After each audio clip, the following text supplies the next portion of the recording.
अब हम आपको जिहाद और इस्लाम का वो सही अर्थ दिखाना चाहते हैं जिससे हमारे देश के मुसलमानों को और आप सबको हमेशा दूर रखा गया है। दुनिया का कोई भी धर्म हिंसा को बढ़ावा नहीं देता, इस्लाम भी नहीं देता। इसलिए किसी भी मजहब के बारे में किसी नतीजे पर पहुंचने से पहले हमें उसके सिद्धांतों के बारे में जरूर पता होना चाहिए। इस्लाम ने हर मुसलमान के लिए कुछ खास कर्तव्य बनाए हैं। इन्हें इस्लाम के 5 स्तंभ कहते हैं। इस्लाम का पहला स्तंभ है शहादा, जिसका शाब्दिक अर्थ है घोषणा करना या गवाही देना। हर मुसलमान का कर्तव्य है कि वो इस बात की घोषणा करे कि अल्लाह के सिवा कोई और परमेश्वर नहीं है, यानी वो सिर्फ और सिर्फ अल्लाह में ही अपना भरोसा रखेगा।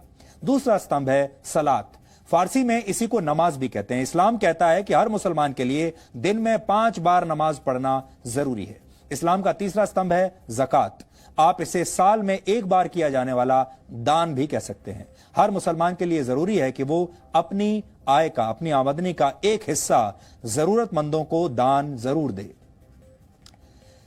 चैरिटी करे अंग्रेजी में अगर आप कहें तो। इस्लाम का चौथा स्तंभ है सौम, इसे रोजा रखना भी कहते हैं। इस्लाम में कहा गया है कि रमजान के महीने में हर मुसलमान के लिए रोजा यानी व्रत रखना जरूरी है। हिंदू उसे व्रत कहते हैं और इस्लाम में उसे रोजा कहा जाता है। और आप लोगों को पता भी होगा इस समय रमजान का ही पवित्र महीना चल रहा है। इसी तरह हज को इस्लाम का 5वां स्तंभ माना जाता है। हर मुसलमान का यह कर्तव्य है कि अगर वो मक्का जाने का खर्च उठा सकता है तो जीवन में कम से कम 1 बार उसे हज जरूर जाना चाहिए। यह तो ही इस्लाम के 5 स्तंभों की बात। जिहाद को इस्लाम का 6ठा स्तंभ माना जाता है। जिहाद का शाब्दिक अर्थ है पवित्र युद्ध, लेकिन जिहाद की परिभाषा को हमेशा गलत तरीके से पेश किया गया है। इस पवित्र युद्ध को धर्म युद्ध बताकर दुनिया भर में इसका गलत इस्तेमाल होता है। आतंकवादी हिंसा और दहशत फैलाते हैं और खुद को जिहादी कहते हैं। कट्टरता को जिहाद बताकर कट्टरपंथी अपने काम को सही ठहराते हैं। आज हम आपको यह बताने वाले हैं कि कौन से काम जिहाद की श्रेणी में नहीं आते। आप इन्हें नोट कर लीजिए ताकि जिहाद के मामलों में आपके तर्क मजबूत बन सके। अगर किसी के ऊपर इस्लाम कबूल करने के लिए जबरदस्ती की जाए तो इसे जिहाद नहीं कहा जा सकता। अगर किसी देश या क्षेत्र पर कब्जा जमाने के लिए उस पर हमला किया जाता है तो इसे भी जिहाद नहीं कहेंगे। इसी तरह अगर आर्थिक फायदे के लिए किसी इलाके पर हमला किया जाता है तो यह जिहाद नहीं है। सिर्फ अपनी ताकत का प्रदर्शन करने के नाम पर, लीडर की ताकत का प्रदर्शन करने के नाम पर हिंसा को जिहाद नहीं कहा जा सकता।